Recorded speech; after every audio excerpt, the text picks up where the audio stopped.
which had been annexed to Bulgaria from Greece and Yugoslavia. However, as you see,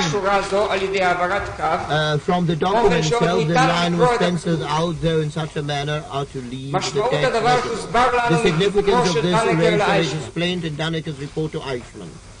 Bulgaria did not want to throw its Jews to the wolves. It was easier to induce the Bulgarians to hand over foreign Jews from recently annexed territories than the Jews of Bulgaria proper. Consequently, in accordance with an official decision, it was originally written the agreement, the paper would affect the duly acquired areas. However, it reported by the both sides were aware of the fact that 20,000 Jews were not to be found in these areas, and that about 6,000 would still be lacking from the quota. And Commissar Bellet undertook to supply these from Bulgaria proper. At least half would come from Sofia, wrote Daneka, and those to be taken would be influential Jews, that is to say, those whose economic position is sound or who have contacts with official Bulgarian circles. In answer to Bellet's question whether he would prepare additional deputations, Daneka replied in the affirmative. An attempt to deport Jews from all Bulgaria was frustrated at the last moment as a result of intercession in Sofia. Consequently, according to a German report, the deputation embraced no more than 11,343 Jews who were transported for extermination to Poland. After the Jews of Thrace and Macedonia had been handed over for extermination, an attempt was made to avoid deporting the others. The Jews were removed to scores of forced labor camps, but the Bulgarian authorities opposed the deportation to Germany. Naturally, from the point of view of the Gestapo, this territorial concentration was the normal preparative phase leading to the final extermination. This was why it was stated in the official report, quote, after having expelled the Jews from Sofia, we shall certainly, according to our knowledge of the situation on the spot, be confronted with new problems until we succeed in removing them to the eastern regions. In the meantime, however, the Jewish question has substantially moved forward in the direction of the transportation to the east. Things are on the move, there is no longer a way back. Unquote. But the Bulgarians nevertheless refused to deport additional Jews. The accused then contended that the deportation of the Jews to the war camps was nothing but an excuse to, I quote, an excuse to avoid deporting the Jews to the east, which for Germany is the desired solution. Unquote. In spite of the pressure, the Jews were left in the forced labor camps. Conditions were harsh and difficult, and many broke under the strain, but they were not handed over to the Germans. By this time, things were moving at the front, and Bulgaria sought a way to extricate herself from her ties with the Axis countries. The Jews who remained were saved.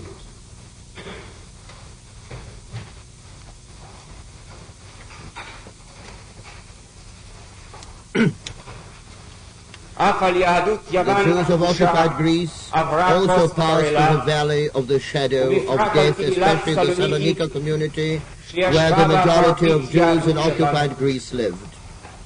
Brutality, arrests, plunder, the loot of property accompanied the German conqueror, in addition to anti-Jewish legislation, the Jewish badge, and the establishment of ghettos. Here Aijman operated through his accomplices, Vichyseni, Alois Brunner, and Berger, who worked in close association with the military government. Once again, we shall witness the result of their activities: kidnapping for forced labor, and the ally was introduced into the Jewish quarter, typhus.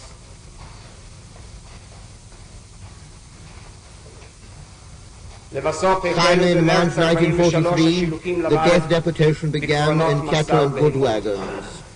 With all speed and energy, about 54,000 Salonika Jews were removed to the extradition camps. Eichmann issued specific instructions that the sick and the diseased were also to be deported.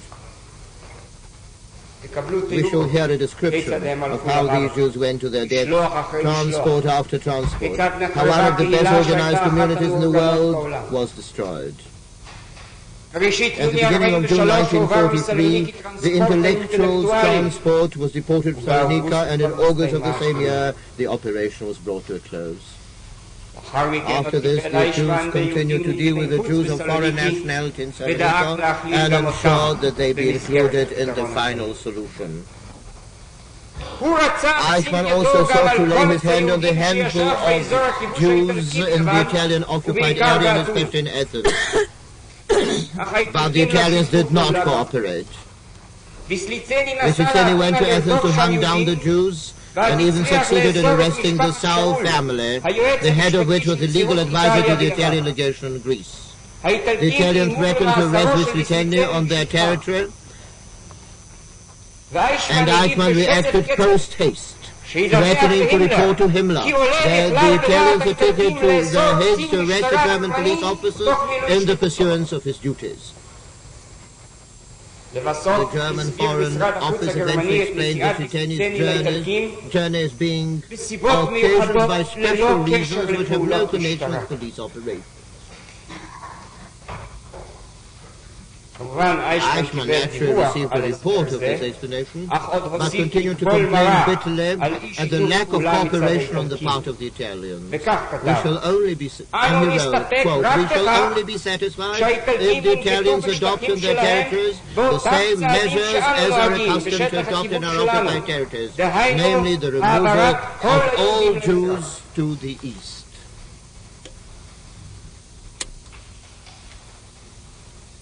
The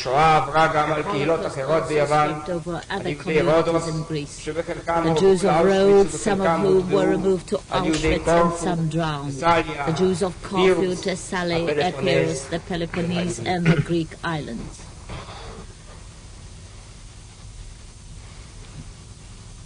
Now, let us take a look at those areas which the Germans considered as a part of the Greater Reich. The work in the Czech Protectorate was carried out according to the familiar pattern. Anti-Jewish laws, appropriation of property, and enclosure in ghettos. Here, too, we shall find a special Nazi invention. It is called Theresienstadt.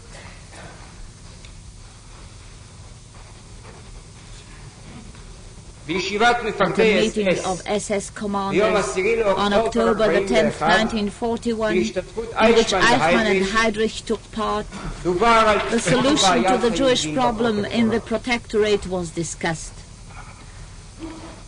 It was stated that in view of the Czech attitude to Jews, which differed from that current in the territory of the general government of Poland, due allowances would have to be made. According to the minutes, Eijkman suggested that 5,000 Jews be deported from Prague to communist prisoner of war camps under the command of Neb and Rush. Nebe and Rush, these two last mentioned, were then the commanders of the Einsatzgruppen which had received the order for the direct extermination of Jews. The meaning of his suggestion was clearly to send 5,000 Jews to death. He did carry out the operation, and we have already met these Jews doomed for a certain and cruel death in the Riga and Minsk ghettos. A substantial part of the remaining Jews were removed to the Theresienstadt ghetto, which was set up by Eijkman and was under his direct command. Tens of thousands of Jews were concentrated in this camp, which was intended to serve a number of purposes. Firstly, to pacify the Jews themselves in a way, since the Theresienstadt deportees were ostensibly to be granted life by the evil regime. The Jews who sought some consolation was allowed to deceive himself into believing that if he were deported to Theresienstadt, he would not be killed. Secondly, here was a kind of an official window front to satisfy all those who claimed that all the Nazis were capable of doing was to kill. Red Cross representatives and journalists could be brought to Theresienstadt, as could heads of states in the countries from which Jews had been expelled who feared for their fate. At Theresienstadt they could put on a show. It would be a place in which the Jews supposedly lived and worked under their own independent administration, and most important of all, alive. All this was only a means of deception and camouflage, since from the very outset this camp was meant to be nothing more than a pretense. The internal decision on its establishment, it was stated, and I quote, "The best thing would be the transfer of the Theresienstadt camp to the authority of the Central Authority for Jewish Migration.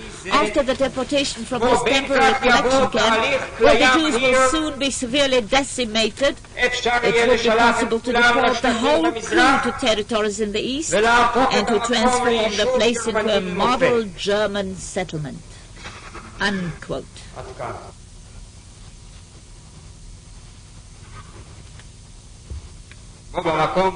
It was decided on the spot that Theresienstadt would have no cemetery, only a crematoria to burn the bodies.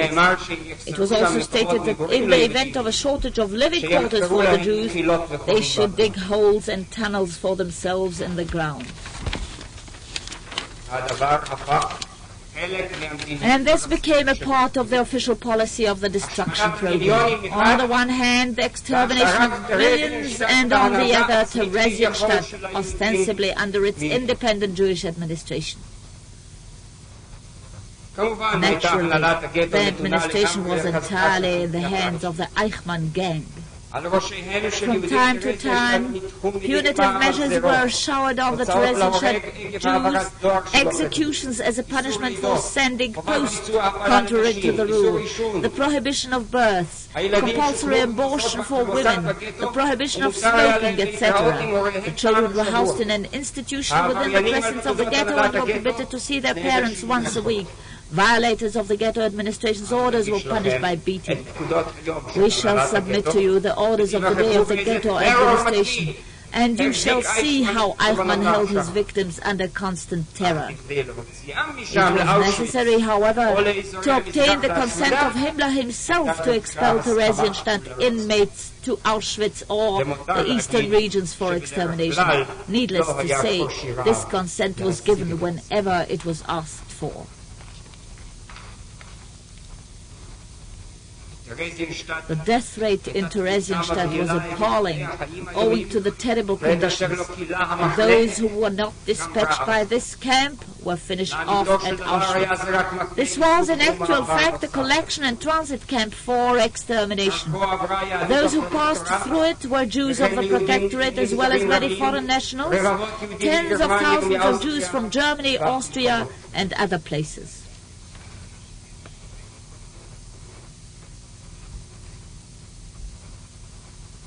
To Aeychmann's crimes in the Protectorate should be added the slaughter of the Christian children of Lidice. Lidice was a Czech village which was wiped off the face of the earth in revenge for an attempt on Heydrich's life. About 100 unfortunate children from this village were removed to the lodge ghetto, Litzmannstadt, there to suffer the same fate as the Jews. Krume, one of Aeychmann's assistants, asked him for instructions with regard to the application of special treatment to these children. The murder of innocents, this everywhere was Aeychmann's business.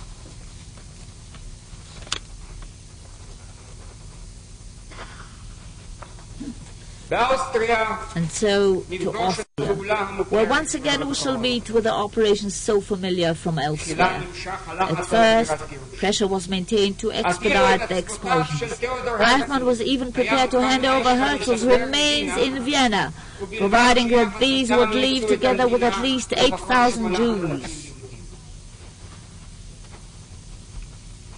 Afterwards, with a change in the general line, came the familiar operations, anti-Jewish legislation, looting, deportation to extermination areas, to the operational areas of the Einsatzgruppen and to Poland. Jewish property was confiscated and transferred to German ownership. The Jews were told that since they had not succeeded in migrating from Germany, the Germans would have to begin removing them to Poland for labor. The community institutions were ordered to supply lists of deportees. Later on, they would speak simply of removal to the general gouvernement. The Viennese Jews were transported to their deaths via Theresienstadt, Lodz, Minsk, Riga and other places. Others were consigned directly to the extermination camps in the east. All these operations were carried through by Aeyckman under his direct supervision. All Jewish affairs in Austria were under his control.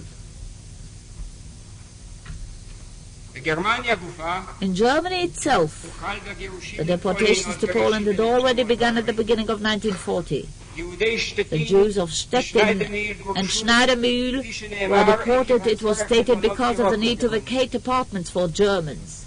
Aeyckman carried this into effect within the scope of his eviction authority. He deported the Jews from Baden and Pfalz to Vichy France at the end of 1940. Later on, the deportation of Jews from Germany became part of the final solution. Those Jews were sent to an immediate death in Minsk and Riga, or dispatched for execution later via the Lodz ghetto, Litzmannstadt.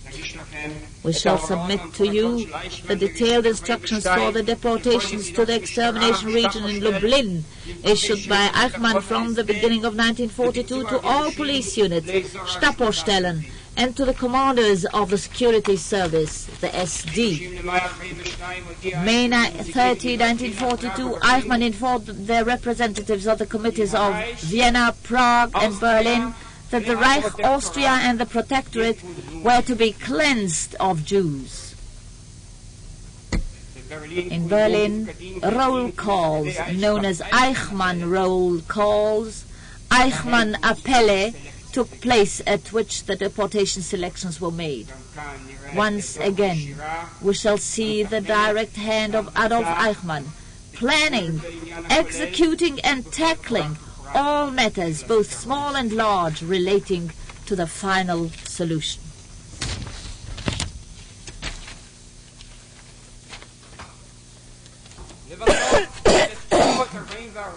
Finally, in 1944, Hungary was the only country within the sphere of influence of the Reich left with a considerable Jewish population.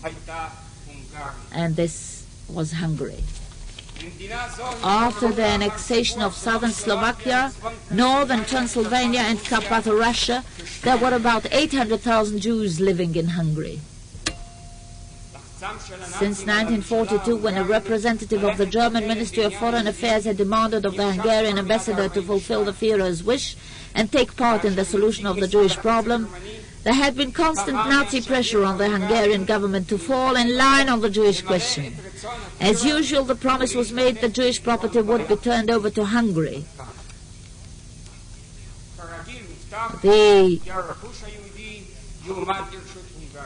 The objectives outlined by the Foreign Ministry to its representative in Budapest were to demand that the Hungarians remove the Jews from all influence in cultural and economic life, introduce the Jewish badge, uproot the Jews and deport them to the east. The Magyars, however, contented themselves in the first place with legislation denying the Jews a number of rights. Prime Minister Kalai did not hide his anti-Semitic feelings. He did not agree to throw the Jews to the wolves. Replying to a question from a member of the Arrow Cross party in the Hungarian parliament, Kalai stated on December 7, 1942, that the time was not appropriate for imprisoning the Jews in labor camps and ghettos. Naturally, Eijkman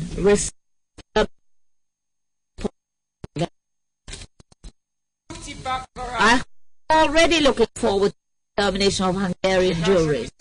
When the foreign ministry proposed action against Jews who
miserable existence as Armenians.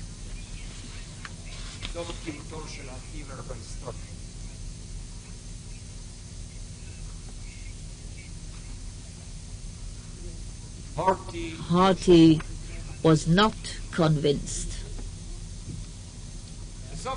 At the end of 1943, Wiesenmeier, who was later to be German ambassador in Budapest, sent a final report to the Ministry of Foreign Affairs, proposing that Germany should no longer rest content with the fact that independent Hungary was her ally, but should actually occupy the country. One of the declared purposes of the occupation was to harness Hungary to the program of exterminating the Jews. And the thing was done. When Harty was invited a second time to meet Hitler on March 17, 1944, an ultimatum was presented to him. And while he was still debating what to do, the German army crossed the border and took control of the whole country without resistance. With the entry of Germans, Eijkman and his special unit moved in. The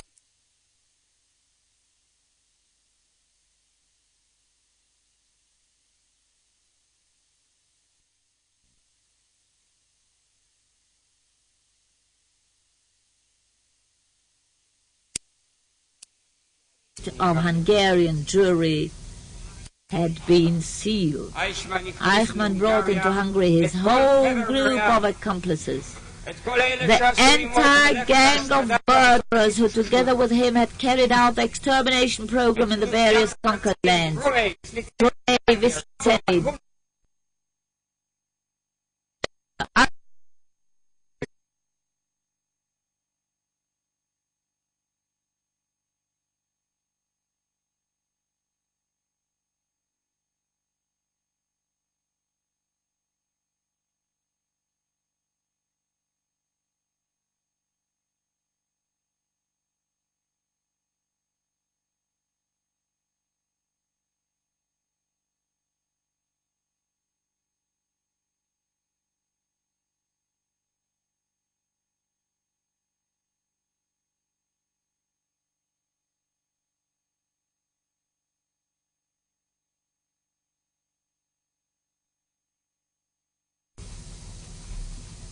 Therefore, the top echelons of the IVB4 were assembled after being released from their duties in other countries where the extermination program had been completed or was continuing without them.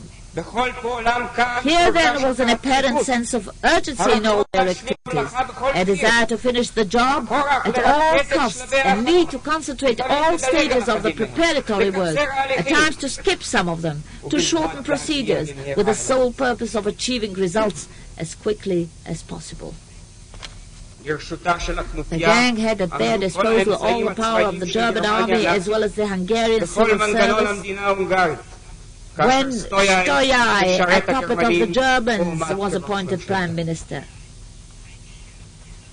It is doubtful whether the Nazis any longer believed at that time that they could win the war, but they wanted at least to complete the destruction of the Jews. On this front, come what may, they wanted to guarantee themselves a victory. Arch himself took his place at the head of this group, controlling the dirty work in the field. Here he appears, not only as the one who pulls the strings, directs, plans, stimulates, and is generally responsible for implementation, but also as an independent executive officer. Himmler had laid down that Eijkman was his plenipotentiary, according to the evidence given by Vajda Gabor, the Hungarian Minister of the Interior. His faithful colleague was Andrei, the Hungarian Secretary of State for Jewish Affairs. The lesson of the Warsaw Ghetto Revolt had been well learned. Eijkman was determined that this disgraceful episode would never be repeated. Particular attention was devoted to ensuring that it would never occur to the Jews to revolt or attempt to escape and save their property. The Nazi aim was to murder and to inherit at one and the same time. The anti-familiar program of oppression was put into action here at one fell swoop, accompanied as usual by inducements and the raising of false hopes. Expectations of rescue were raised while the property was being plundered, consideration was shown in trivial matters, and the illusion was spread that no harm would come to those Jews who were ready to work. But in the meantime, all the necessary preparations were being made in the death camps, which had already actually ceased operations. Rudolf Hess was ordered to set Auschwitz in motion again and to make all preparations for intensified extermination. And he arrived in Budapest to coordinate arrangements with Eijkman. Eijkman insisted on an intake of frequent transport, but Hess contended that he would be unable to handle such large numbers. Finally, they compromised: 2 trains one day and 3 the next.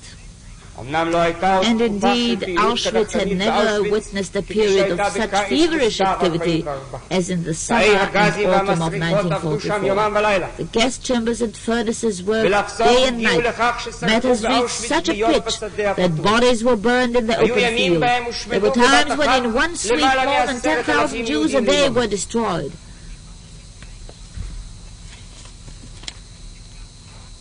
The extermination process in Hungary began in earnest on the morrow of the occupation. Already on March 20, 1944, with Lieutenant Krumme Eijkman's principal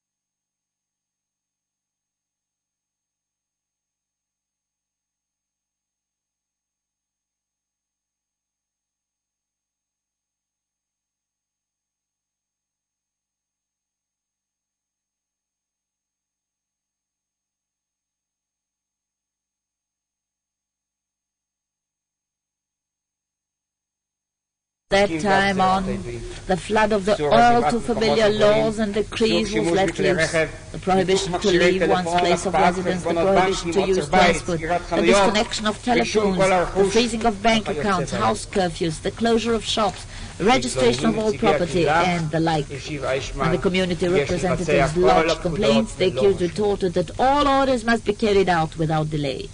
At the beginning of April, all Hungarian Jews from 6 years of age and over were obliged to wear the yellow badge. An air attack on Budapest provided the command with a pretext to commandeer 500 Jewish apartments which were turned over, complete with furnishings and equipment to Hungarians. And while the Jewish representatives were seeking to mitigate the decree, the number of apartments demanded was raised to 2,000. Jews were hunted on trains and in the streets. Those taken were assembled in camps, the most infamous of which was the Kistar camp. A roundup of Jews was started in the provincial towns, according to prepared zones marked out in advance. In a number of towns, ghettos were set up where conditions were so wretched that they defy description. To carry out the roundup in Budapest in one sweep was no easy task, as its 250,000 Jews were scattered throughout the city. It was thus found necessary to operate in stages, the houses in which Jews were ordered to live being marked with a large yellow sign. Here too, Hungarians and Jews were informed that the Jews were only wanted for work. The Hungarian government agreed to put 50,000 Jews at the disposal of the Reich for work in Germany. But the official German correspondence all the accused clearly indicates the true objective. Auschwitz.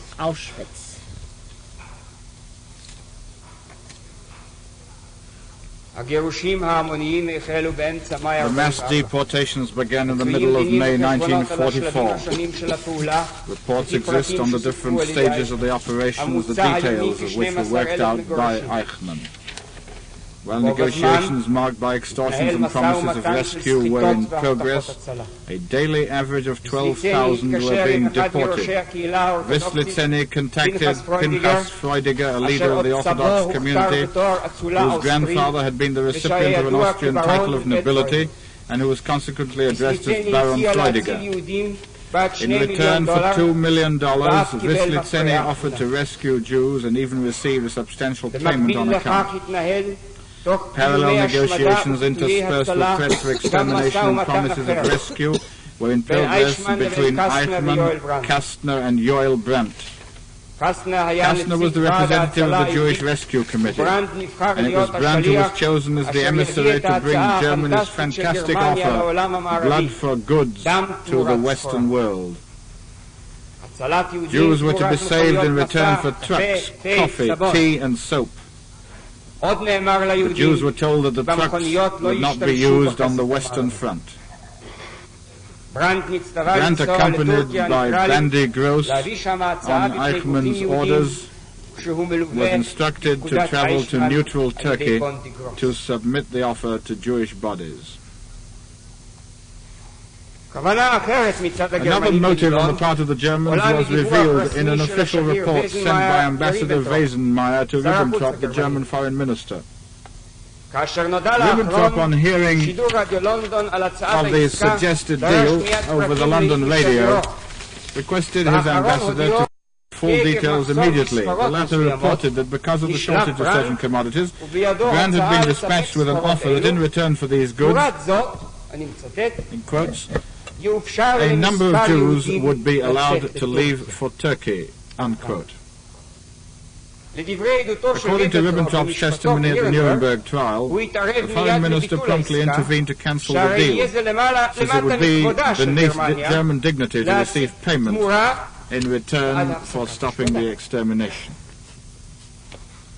Kurt Becher, a high-ranking SS officer, was delegated by Himmler to conduct these negotiations, and his aim was to extort as much as possible from the Hungarian Jewish community. Himmler told Becher that he could promise what he liked. What we shall carry out, however, is a different matter. In order to facilitate the negotiations, however, Becher obtained Himmler's to allow one train containing 1,684 people to the train was directed to Bergen-Belsen, and from there on two separate occasions those released were permitted to travel to Switzerland. The Nazis extorted $1,000 from everyone traveling on the train. When explaining the release of the second batch from Bergen-Belsen for Switzerland, Schellenberg, a high-ranking SS officer, explained that Himmler had something else entirely in mind in allowing these people to be rescued. Himmler, he said, wanted to earn himself a good name in the Western press, to assume the role of a terminator of the murders, a redeeming angel with whom it would be proper to establish contact with a view to a ceasefire armistice. It is known that Himmler did have some such scheme in mind, having already despaired of the possibility of victory on the battlefield, and believing that Hitler would be unacceptable to the Western powers as a party to the negotiations. Consequently, Himmler wanted to groom himself for such talks. A few months later, he repeated the attempt and was on the verge of establishing contacts with the West. The premature publication of the matter over the London radio, however, naturally thwarted the whole attempt, which was, among other things, preconceived.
The main target of his venom was a young Swedish diplomat, Raoul Wallenberg, an architect by profession and a man of sterling qualities, who had made the rescue of Jews his life's vocation.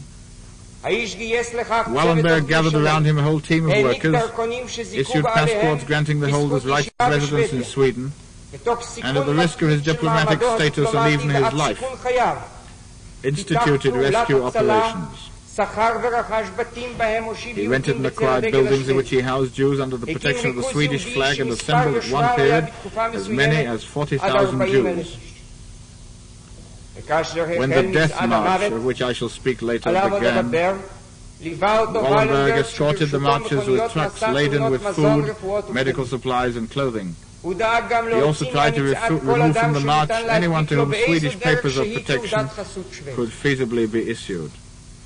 Wallenberg, to whose credit can be counted tens of thousands of survivors, also enrolled the support of other diplomats, as well as the Red Cross.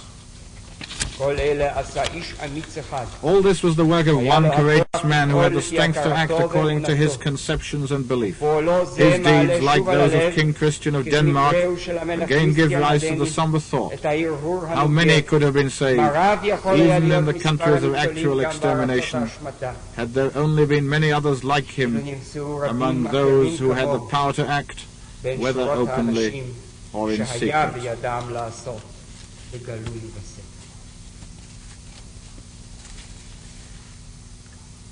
It is not surprising that Eichmann released a flood of anger against this liberator. The Swedish embassy in Berlin lodged a complaint that Eichmann had told the Red Cross in Budapest he had time to shoot the Jewish dog Wallenberg. The foreign ministry apologized to the ambassador, stating that no doubt the words were not seriously meant. In the exchange it was explained that Eichmann's reaction had to be understood against the background of Wallenberg's illegal activities to rescue the Hungarian Jewry, and were meant to restrain him from persisting in his efforts.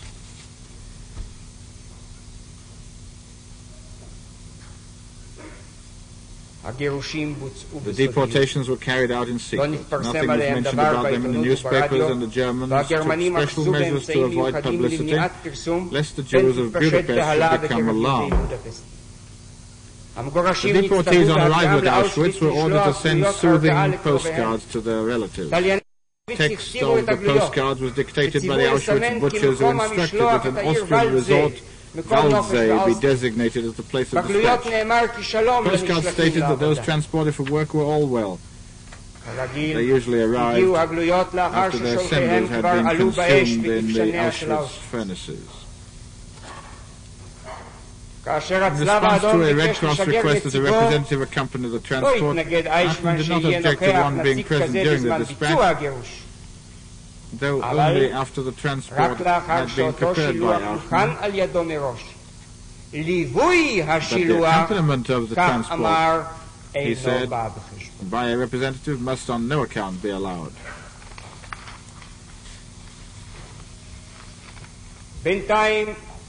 Meanwhile, the German position at the front deteriorated and the Soviet army advance continued.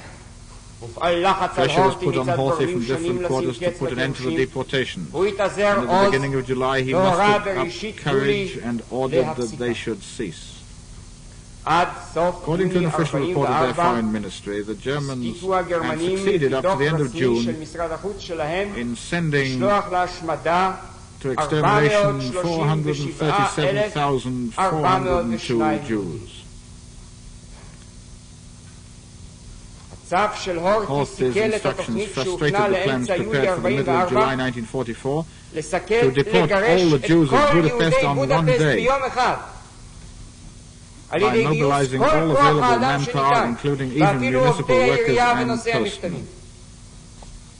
The details of the plan were drawn up together with Eichmann. The Germans looked for a convenient excuse for this lightning operation, and the director of the Foreign Ministry press office suggested that explosives be discovered in synagogues. Weisenmayer rejected the suggestion on the grounds that the synagogues had for a long time been under the strict supervision of the police, and therefore the excuse would not hold water.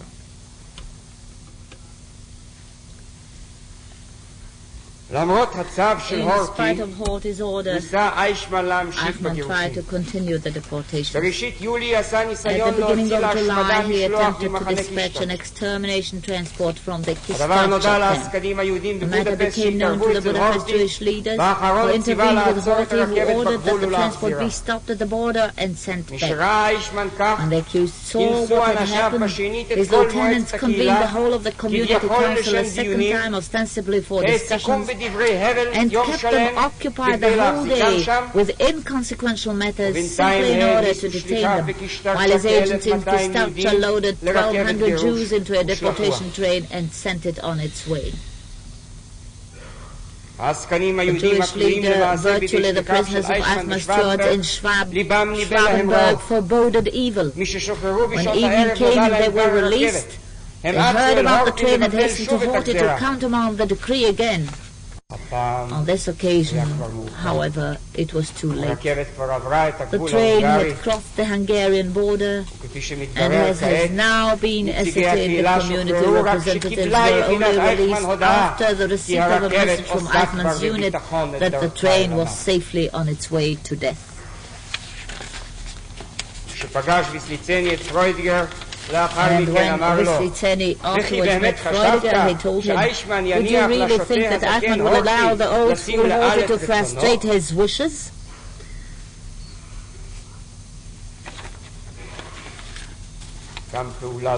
This operation, too, proves Eichmann's satanic initiative. No one at the time demanded that he act. Horthy did not agree to the continuation of the deportations. Pointed an accusing finger at Aichmen had he refrained from action and awaited the results of the diplomatic and military pressures applied by the Germans to Hungary to renew the extermination. But when the issue at stake was the extermination of the Jews, Aichmen acted over and above any instructions. Two letters and a postcard from Jacob Reich, who was in the two Kistarecha transports, have been preserved. He wrote a letter from the camp on toilet paper after having been miraculously saved in the first transport. On being deported a second time, he wrote a postcard, which it seems he threw from the train, and on which was scribbled, "Blessed be the hand that sends this postcard." Such a hand was found, and the postcard was delivered to his wife in Budapest. This is what it said, I quote, "It is Wednesday afternoon. They have packed us in, and we are traveling. God be with you, my dear family. God be with you. I embrace you, and many kisses, Father." Reich was not privileged to see his family again. His widow will submit to you his letter and postcard.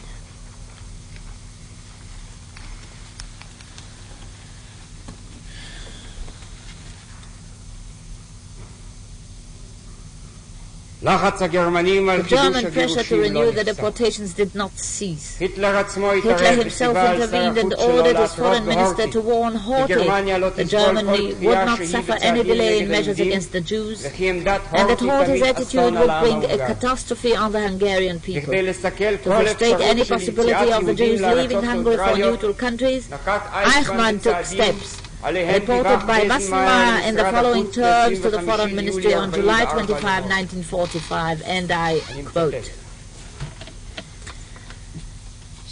has been agreed with Aichmen that when the deportations of the Budapest Jews becomes possible, these should be carried out with the utmost dispatch, so that the Jews who come into question for migration be deported before they have time for any formalities." Unquote.